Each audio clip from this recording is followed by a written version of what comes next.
यथा अश्वम आशुगामिनम साधयितुम विविधानि साधनानि अपेक्षन्ते। इसका अर्थ तो वैसे ही किया है जैसा ऊपर था कि जैसे आशुगामी अश्व को साधने के लिए विविध प्रकार के साधनों की अपेक्षा होती है, तद्वत् अत्रपि पृथक पृथक आश्रम क्रमेण अनुष्ठेयानि। वैसे ही इस मनुष्य को भी विद्वान बनाने के लिए, मोक्ष का अधिकारी बनाने के लिए अलग अलग आश्रमों की व्यवस्था करके अलग अलग साधनाएं इससे करवाने का विधान है। तो जो भी कर्तव्य कर्म हैं, जो साधन हैं, वो 3 आश्रमों में कर लेने चाहिए और चौथे में तो उसका केवल प्रचार करना चाहिए, वेद का प्रचार करना चाहिए, वो बांटना चाहिए। तेनापि विद्यायाः स्वातंत्र्यम, तो कहे इससे भी विद्या का जो स्वातंत्र्य है नापगच्छति, नष्ट नहीं होता है। न च कर्मांगत्वम सिद्ध्यति, और ये भी सिद्ध नहीं होता है कि ये कर्म का अंगभूत है। तो यहाँ पर कह रहे हैं कि यद्यपि इसके लिए कुछ भी 3 आश्रम वालों की तरह कुछ कर्तव्य कर्म नहीं होता है सन्यासी का। सारे कर्तव्य कर्मों को संपन्न करने के बाद ही व्यक्ति सन्यासी होता है, संन्यास्त को प्राप्त होता है, प्रव्रज्या को प्राप्त होता है। परंतु लेकिन फिर भी शम दमाद्योपेतः शात् तथापि तो तद्विधेः तदंगतया तेषाम् अवश्यानुष्ठेयत्वात्। कहने यद्यपि कुछ भी कर्तव्य कर्म नहीं है, लेकिन तथापि फिर भी शम दमाद्योपेतः स्यात्, लेकिन शम दमादि से उपेत तो इसको भी होना चाहिए, सन्यासी को भी होना चाहिए। शम दमादि मतलब शम दम तितिक्षा उपरति, ये है ना षटक संपत्ति, तो इससे तो युक्त होना चाहिए, उपेत होना चाहिए। ये तो उसके लिए भी कर्तव्य, उसको शमन भी करना चाहिए, दमन भी करना चाहिए, ये तो उसके लिए भी है। क्यों? क्योंकि तद विधे तदंगतया, क्योंकि वो जो ब्रह्म विद्या है, उस ब्रह्म विद्या की जो विधि है, ये तो उसके अंग हैं, शम दम आदि। तो ब्रह्म विद्या की तो वो उपासना कर ही रहा है ना, तो इसलिए इनका तो उसको अनुष्ठान करना है। तेषाम अवश्य अनुष्ठेयत्वात्, इसलिए उनका अवश्य ही अनुष्ठान करना चाहिए। करें यद्यपि उसके लिए कुछ कर्तव्य कर्म नहीं है, 3 आश्रमों में ही कर्तव्य कर्म बताए हैं, तथापि फिर भी शमदम आदि साधनोपेतस्तु स्यात् मुमुक्षुः, लेकिन फिर भी शमदम आदि साधनों से उपेत तो मुमुक्षु को होना ही चाहिए। तस्माद् एवं वित्त शांत दांत उपरत तितिक्षु समाहितो भूत्वा आत्मन्येवात्मानं पश्यति, क्योंकि इसका बृहदारण्यक में विधान किया है। श्रुति कहती है तस्मात् एवं वित्त, करें इस प्रकार, एवं वित्त माने ऐसे उस ब्रह्म को जानने वाला जो है वो कैसा होना चाहिए? शांतः, शमन से युक्त होना चाहिए, दांतः, दमन से युक्त होना चाहिए, उसके स्वभाव में आ जाने चाहिए ये चीजें, शमन दमन। उपरति तितिक्षु, तो उसमें तितिक्षा होनी चाहिए। तितिक्षा मतलब सहन करना, तो सहन करने की शक्ति होनी चाहिए। समाहित, वो समाहित होना चाहिए। और उपरति मतलब निर्लेपता, निर्लिप्तता, राग द्वेष आदि से मुक्त, तो शांत स्वभाव वाला होना चाहिए। दांत, दमन से युक्त होना चाहिए। उपरति उसमें होनी चाहिए। तितिक्षु, सहन करने वाला होना चाहिए। समाहितः, बिखरा हुआ उसका अस्तित्व, व्यक्तित्व नहीं होना चाहिए, सब समाहित। समाहितो भूत्वा, क्योंकि समाहित होकर के ही आत्मन्येवात्मानं पश्यति, आत्मनि एव, अपनी आत्मा में ही, आत्मानं पश्यति, उस परमात्मा को देखता है। क्योंकि पश्यति आया है तो एक तो देखने वाला हो गया, और एक जिसको देख रहा है, तो यहाँ आत्मानम कौन है? परमात्मानम। आत्मनि एव आत्मानम पश्यति, तो अब बाहर जाने की जरूरत नहीं है ना इसको। इन सब से यदि ये युक्त हो गया, शांत हो गया, दांत हो गया, उपरति तितिक्षा, इससे युक्त हो गया और समाहित चित्त हो गया, तो इतना साधन करने के बाद आत्मन्येव आत्मानं पश्यति, अपनी आत्मा में ही उस परमात्मा का दर्शन कर लेता है। अब इसको बाहर कहीं जाने की जरूरत नहीं है। एतैहि शमदमादिभिः साधनैस्तु युक्तः स्यादेव। लेकिन कह रहे हैं ये जो शमदम आदि जो साधन हैं, और किसी साधन की आवश्यकता नहीं है, लेकिन इन साधनों से युक्त तो उसको होना ही चाहिए। यतः तेषां शमदम आदि नाम अनिवार्य अनुष्ठेयत्वात्, क्योंकि शमदम आदि का अनुष्ठान उसके लिए भी अनिवार्य होने से, तो इनका तो आजीवन अनुष्ठान करना ही है, इनसे युक्त तो रहना ही है, सन्यासी को भी और सबको भी। यहाँ केवल सन्यासी के लिए भी नहीं है, सभी के लिए ही है ये विधान। तो कहा शमदमाद्यंगत्वेन विद्यायाः, क्योंकि विद्यायाः ब्रह्म विद्याया, ये जो शमदम आदि हैं ये ब्रह्म विद्या के अंग होने के कारण, ब्रह्म विद्या का तो अनुष्ठान उसको करना ही है और ये उसके अंग हैं। तो विद्यायाः शमदमाद्य अंगत्वेन तद विधानम शमदमादि विधानात्, तो इस कारण से इनका विधान होने से ते शमदमादयो अनुष्ठेया एव इति, इनका तो अनुष्ठान करना ही चाहिए। मुमुक्षुम प्रति भक्षम उच्यते, तो अब कह रहे हैं कि भाई मुमुक्षु को क्या खाना चाहिए। तो जो आज जो बात चल रही थी रामायण की कक्षा में वो इसमें आई है। तो ये कहा सर्वान्नानुमतिश्च प्राणात्यये तद्दर्शनात्, तो कह रहे हैं सर्व अन्न अनुमति, सब प्रकार के अन्नों की अनुमति है उसको, कुछ भी खाए तो कितना आनंद है, देखो कोई रोक टोक नहीं है। अच्छा, वैसे भी ज्यादा जो विधि और निषेध होते हैं ना, वो किसके लिए होते हैं? बीच वालों के लिए होते हैं, ना नीचे वालों के लिए होते हैं ना ऊपर वालों के लिए होते हैं। नीचे वालों के लिए तो इसलिए नहीं कि वो करेंगे ही नहीं। तो ये सारा भाई शास्त्र का पठन पाठन करना चाहिए, व्यायाम प्राणायाम करना चाहिए, दान करना चाहिए, यज्ञ करना चाहिए, ये सारा विधान किसके लिए है? बीच वालों के लिए, जो करते हैं उसको। जो नीचे वाले करते ही नहीं है उनके लिए कोई विधान नहीं है। आप जितना समझाओ उनको वो नहीं करेंगे, तो उनके लिए कोई विधान नहीं है, कोई शास्त्र नहीं है। और जो बहुत ऊपर वाले हैं उनके लिए भी इसका विधान नहीं है, क्योंकि वो तो विधानों से बहुत ऊपर हो गए। तो करना किसको है? हमारे को करना है।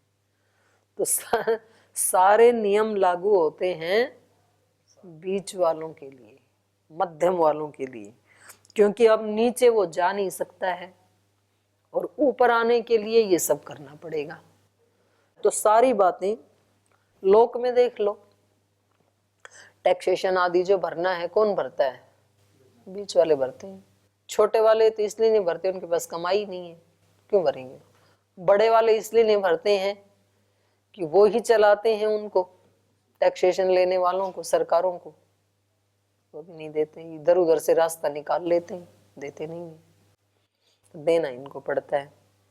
तो बोलते हैं ना, बोले भाई चाहे खरबूजा चाकू पे पड़े या चाकू खरबूजे पे पड़े, कटना तो उसी को ही है। तो ऐसे ही कह रहे हैं कि इनके लिए सर्वान्न अनुमति, अनुमतिश्च, सभी अन्नों की अनुमति है योगी के लिए, क्या खाए? मुमुक्षु के लिए। लेकिन एक शर्त है, प्राणात्यये, कब? जब प्राणों पे बनाए तब। ऐसे नहीं कि मतलब मन मर्जी से कुछ भी खाए जी उसको, ऐसा नहीं। प्राणात्यय, प्राणों पे बनाने पर, तद दर्शनात्, और ऐसा ही देखा भी जाता है श्रुति में। सर्वान्न अनुमति च न वा एवं विधि किंचन अनन्नम भवति इति, जो इस प्रकार का योगी है, एवं विधि, इस प्रकार जो जानने वाला है, इस प्रकार की योग्यता वाला है, उसके लिए न किंचन अनन्नम भवति, कुछ भी उसके लिए अनन्न नहीं होता है, न खाने योग्य नहीं होता, अभक्ष नहीं होता है। ये छांदोग्य उपनिषद का वाक्य है। न वा अस्य अनन्नम जग्धम भवति, ये बृहदारण्यक में कहा कि कोई भी खाया हुआ पदार्थ इसके लिए अनन्न नहीं होता। इसके दूसरे भी अर्थ लिए जा सकते हैं, क्योंकि उसका शरीर इतना स्वस्थ होगा। जैसे बच्चों को आप जो मर्जी खिलाओ, कहते हैं ना भाई, उनको तो लक्कड़ पत्थर भी हजम हो जाते हैं। और बीच वाले ये विरोधी आहार है, इसके साथ ये नहीं खाना, ये खाएंगे तो ये हो जाएगा। बच्चे ऐसे कुछ नहीं करते, उसी समय सब खा लेते हैं और बीमार भी नहीं होते। तो ऐसे ही जो योगी है, जो बहुत उसका जो पाचन तंत्र है वो बहुत स्ट्रॉन्ग है, क्योंकि उसका क्षय होता ही नहीं है, किसी भी अंग प्रत्यंग की किसी भी एनर्जी का क्षय नहीं होता है, तो फुल एनर्जी से भरा हुआ है बच्चे की तरह से। तो अब वो कोई भी खाना खाए तो उसके लिए कुछ भी उसको बीमार नहीं करेगा, सब पच जाएगा उसको। तो उस दृष्टि से भी है, न वा अस्य अन्नम जग्धम भवति, इसका खाया हुआ कुछ भी अनन्नम न भवति इति एषा सर्व अन्न अनुमतिर मुमुक्षु प्रति। तो मुमुक्षु के लिए सब प्रकार के अन्नों की अनुमति है। क्योंकि जैसे बीच वाला व्यक्ति खाएगा ना, तो वो राग के कारण खाएगा, मानो वो लहसुन प्याज खाता है या कोई अन्य वस्तु खाता है। लेकिन योगी यदि खाएगा तो या तो औषधि के रूप में खाएगा, उसकी कोई आसक्ति नहीं होती है, तो इसलिए उसको उस खाने का वो दोष नहीं लगेगा जो कि बीच वाले व्यक्ति को लगता है। तो इसलिए कह रहे हैं, सर्व अन्नम अनुमतिर मुमुक्षुम प्रति या विधीयते सा खलु प्राणात्यये। लेकिन ये शर्त उसके लिए भी लगा दी है, वो सब कुछ खा सकता है, लेकिन कब? जब उसको नितांत आवश्यकता है, भाई प्राणों पे बनाइए तब।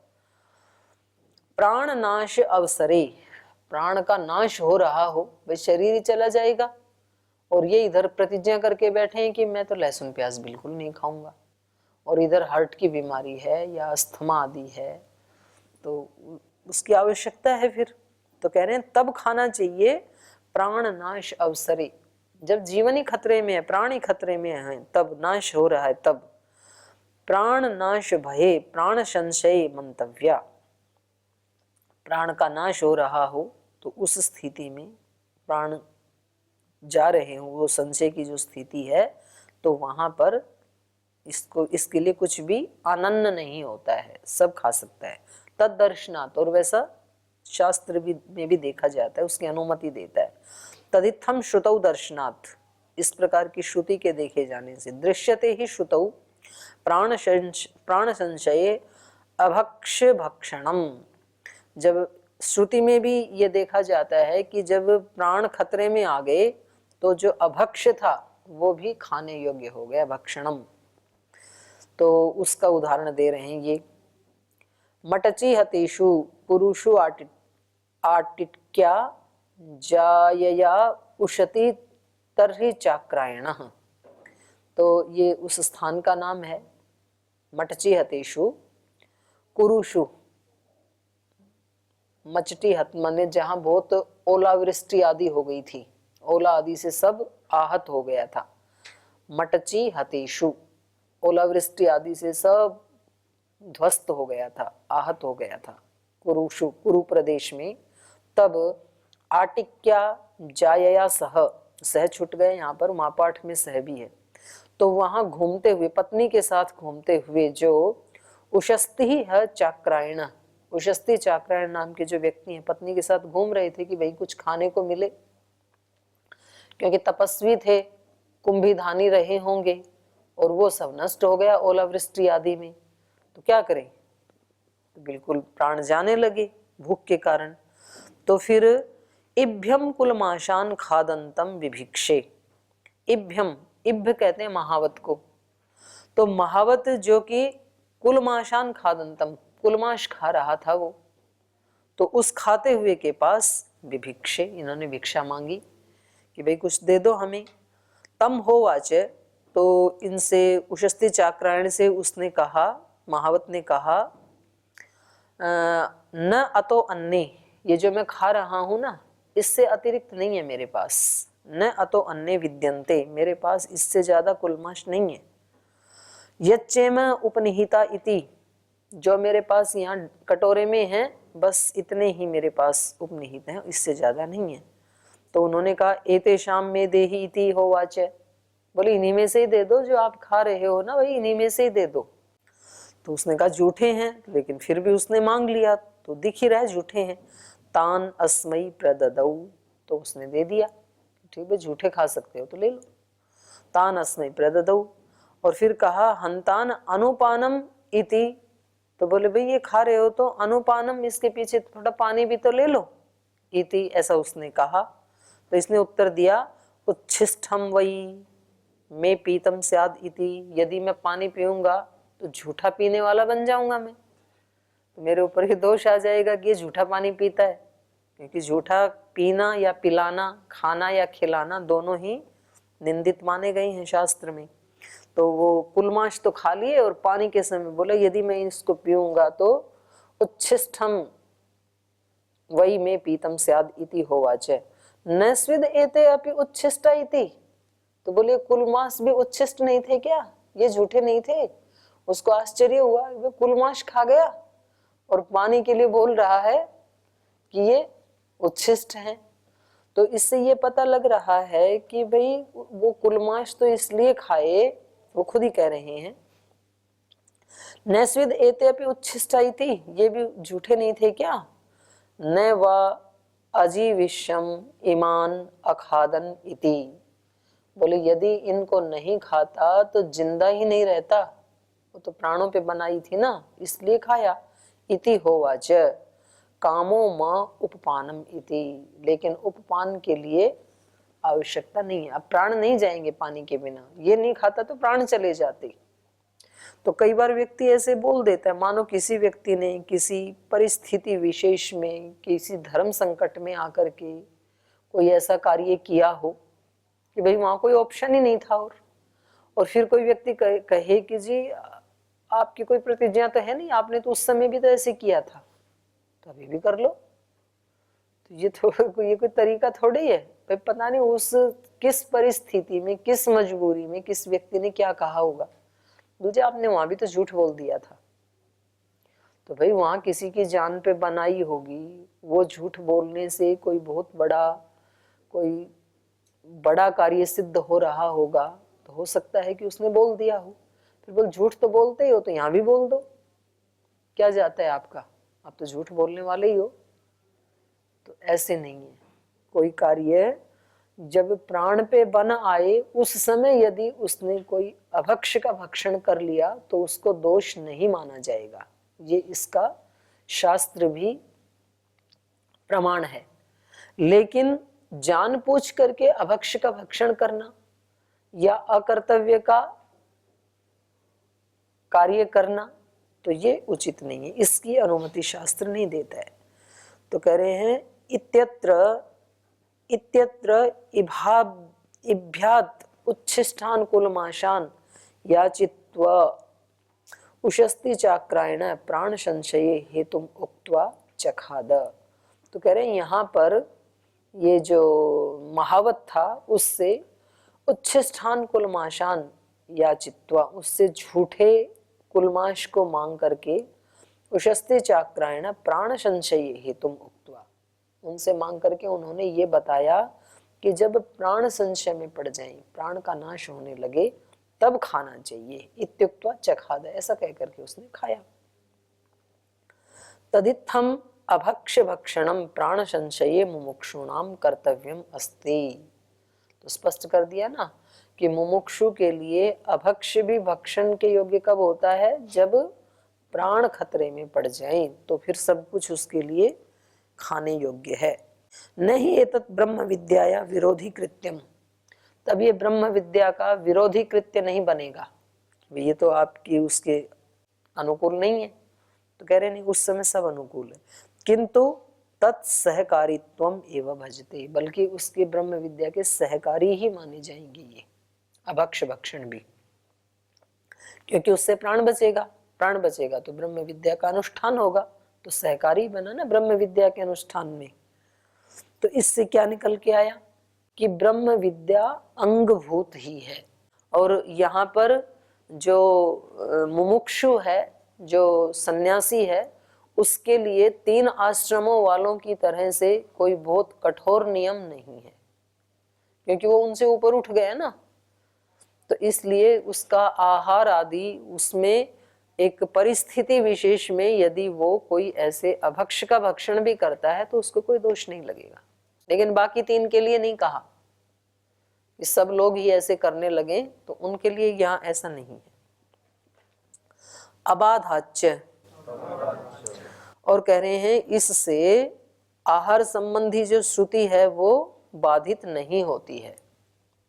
अथ या ही खलु श्रुति, क्योंकि आहार के संबंध में श्रुति क्या कहती है? आहार शुद्धौ सत्व शुद्धि, आहार की शुद्धि से ही सत्व की शुद्धि होती है। यदि आहार शुद्ध नहीं है तो सत्व भी शुद्ध नहीं होगा। तो बोले अगर ये इसने कुछ ऐसा कुलमाश आदि खा लिया तो ये तो फिर खंडित हो जाएगी ये श्रुति। तो शुद्ध आहार भक्षण विषय का न सा प्राण संशय अभक्ष भक्षणे न बाध्यते। तो बोलिए जो प्राण संशय के समय जो अभक्ष भक्षण जो किया जा रहा है इसके द्वारा इस श्रुति का खंडन नहीं होगा। कुछ लोग ऐसे होते हैं ना कि जो जैसे एलोपैथी दवाई कभी भी नहीं खाते हैं और फिर मानो उनके प्राण संकट में पड़ गई, तो उस समय यदि वो खा लें तो वो दोष नहीं माना जाएगा। फिर प्राण संशय अभक्ष भक्षणे न बाध्यते यतो अभक्ष भक्षणत्वाद अपि खलु विधीयते अपवाद रूपेण, क्योंकि वो जो अभक्ष है वो यहाँ अपवाद रूप में भक्षण करने योग्य बन जाता है। अपि च स्मर्यते, और स्मृति भी ऐसा ही कहती है। ये बात तो श्रुति की कही इन्होंने, अब स्मृति के बारे में भी कह रहे हैं। मनुस्मृति में भी ऐसा ही है। स्मर्यते अपि च स्मृतौ अपि उच्यते प्राण संशय अभक्ष भक्षणम, प्राण खतरे में हो तो न खाने योग्य है वो भी खाने योग्य ही माना जाएगा। जीवितात्ययम् आपन्नौ यो अन्नम अत्ति यतः ततः आकाशम इव पंकेन न स पापेन लिप्यते। कह रहे हैं जीवितात्यम आपन्न, जीवन संकट में पड़ने पर यो अन्नम अत्ति यत तत, जो भी वो खाता है ना वो सब खाने योग्य ही बन जाता है, अन्न ही बन जाता है। कैसे? उसको पाप कैसे नहीं लगेगा? आकाशम इव पंकेन न स पापेन लिप्यते, जैसे आकाश पंख से लिप्त नहीं होता है वैसे ही वो भी इस अभक्ष को खाने से पंख से लिप्त नहीं होगा।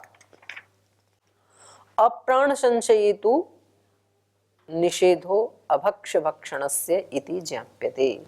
लेकिन इसके साथ ये भी बता दिया कि भाई जब प्राण खतरे में ना हो तो अप्राण संशयितु जो निषेध है वो अभक्ष ही है, वो नहीं खाना चाहिए, पर निषेध है वो निषेध ही है।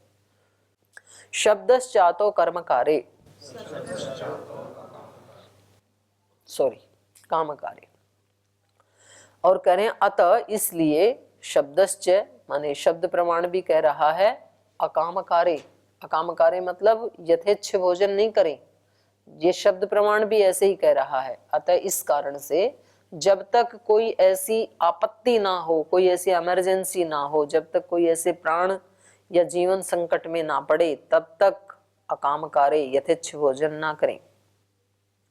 अतः कारणात्, अतः कारणात् माने आपत्कालम, जब तक आपत्काल ना आए, प्राण संशयम विहाय, आपत्काल को छोड़ करके, प्राण संकट को छोड़ करके, अकामकारे, अकामकारे कोई कहा यथेच्छा अननुष्ठाने अभक्ष भक्षणम भक्षण प्रतिषेधे, अपनी इच्छा से जो अननुष्ठान करने योग्य है, जो अभक्ष है, उसके भक्षण का प्रतिषेध होने से उसका प्रतिषेध किया गया। शब्द श्रुति स्मृति वचनम अपि अस्ति, और इसके बारे में शब्द प्रमाण भी है। शब्द का मतलब श्रुति स्मृति दोनों ही इस बात का निषेध कर रही हैं अभक्ष का भक्षण न करने के लिए। यक्ष रक्ष पिशाचान्नम ब्राह्मणेन न आतव्यम, मनुस्मृति का है ये, इसमें बीच का कुछ गैप है, तो उसमें जैसे मद्य मांस इत्यादि ये भी नहीं खाने चाहिए ऐसे दिए। तो यक्ष का भोजन नहीं खाना चाहिए, राक्षस का नहीं खाना चाहिए, पिशाच का नहीं खाना चाहिए, ऐसे ऐसे अन्न जो हैं इसको ब्राह्मणेन न आतव्यम, नहीं खाने चाहिए। तो स्मृति भी उसका वो कर रही है निषेध। और वहां पर ही मनुस्मृति में कहा नौचिष्ठम कस्यचित दद्यात् न आद्याच्चैव तथांतरा। कह रहे क्या नहीं करना चाहिए भोजन के समय में, एक तो उच्छिष्ट न कश्चित दद्यात्, किसी को अपना झूठा नहीं देना चाहिए। तो कई बार व्यक्ति जैसे खा रहा है और फिर कोई दूसरा आ गया तो उसको ये नहीं बताता है कि भाई ये मेरा झूठा है, उसको लगता है कि इसको दे दूं, ये बहुत अच्छी चीज है, खिलाना चाहता है, भावना भी अच्छी होती है। लेकिन अगले व्यक्ति को या तो आप बता दो कि भाई आप खाना चाहो तो आपकी मर्जी है, मेरा झूठा, लेकिन जैसे कि महावत ने बता दिया, और या तो फिर देना ही नहीं चाहिए। तो किसी को अपना झूठा खिलाना ये पाप माना गया है। न उच्छिष्टम कस्यचित दद्यात्, और न आदाच्चैव न अद्याच्च तथानंतरा, अद्यात्, और नहीं कह रहे ना तो दूसरे को देना चाहिए, और तथानंतरा, अनंतरा माने जो दो भोजन का टाइम है बीच का, उसके बीच में नहीं खाना चाहिए। न अद्यात्, जैसे आपने दोपहर खाना खा लिया, फिर एक शाम को खाने का टाइम है, इस बीच में कुछ नहीं खाना चाहिए। तो जो बीच बीच में अगड़म बगड़म खाते हैं ना, चॉकलेट, बिस्किट, टॉफी, गन्ना जूस, लौकी सूप इत्यादि, तो उसके लिए मनुस्मृति में मना किया है। तथानंतरा, जो अंतराल है दो के बीच में, न अद्याच्चैव, उसके बीच में भी नहीं खाना चाहिए, बस भोजन के समय ही भोजन खाना चाहिए। विहितत्वाच्च आश्रम कर्मापि, और स्वाश्रम विहित कर्मों को भी मुमुक्षु करे, ये भी उसके लिए ही है, जो उसके लिए विहित कर्म है। आश्रम कर्म अपि विहितत्वात् ब्रह्मचर्य आदिकम स्वाश्रम कर्म अपि मुमुक्षु अनुतिष्ठेत शास्त्र विहितत्वात्, शास्त्र में उसका विधान होने से मुमुक्षु को भी उनका आचरण तो करना चाहिए। किसका? तपसा ब्रह्मचर्येण श्रद्धया विद्यया आत्मानम अन्विष्य, तो ये कहा ना मुमुक्षु के लिए, तो उसको तप भी करना चाहिए, ब्रह्मचर्य से युक्त होना चाहिए, श्रद्धा से युक्त होना चाहिए, विद्या से युक्त होना चाहिए, और इन सब से युक्त होकर के फिर आत्मानम अन्विष्य, अपने आप को जान करके और फिर परमात्मा को जानना चाहिए, या मोक्ष पद को प्राप्त करना चाहिए। सहकारित्वेन च, क्योंकि विहित कर्मों के ये सहयोगी होते हैं। विद्या सहकारित्वेन हेतुना च स्वाश्रम कर्म अनुष्ठेयम यतो विद्याया, विद्याया का मतलब है ब्रह्मोपासना विद्याया सहायकम भवति। ये जो स्वाश्रम कर्म में जो अनुष्ठेय हैं, जो करने योग्य कार्य हैं, वो इस ब्रह्म विद्या उपासना के सहायक भी हैं, तभी सहायता मिलती है। सर्वथा पीत एवो भयलिंगात, सर्व माने सर्वथा विहित और सहकारी कर्म ये करने ही चाहिए। उभय लिंगात, विहितत्वम च सहकारित्वम, जिनका विधान किया है और जो ब्रह्म विद्या में सहकारी हैं, सहायता देते हैं। उभयम लिंगम येषु विद्यते, जिन कर्मों में ये दोनों लक्षण पाए जाते हैं, ते ही आश्रम धर्मा, तो वो आश्रम, उसके आश्रम के ही धर्म माने जाएंगे। किसी भी चारों आश्रमों में एक तो उसके विहित कर्म हैं अलग अलग, और एक उनके उस आश्रम के विहित कर्मों में जो सहकारी हैं। तो ये जो दो लक्षण जिन कर्मों के मिलते हैं कि भाई ये मेरे ब्रह्मचर्य वर्णाश्रम के अनुसार विधान भी किया है और ये वाला कर्म उसमें सहकारी भी है, तो दोनों प्रकार के उन कर्मों को करना चाहिए। सर्व प्रकारेण सर्वथापि अनुष्ठेया न अन्य, उनको तो सब प्रकार से अनुष्ठान करना चाहिए और दूसरों का बिल्कुल अनुष्ठान नहीं करना चाहिए। तो आज समय हो गया, आज यही विराम लेते हैं। ओम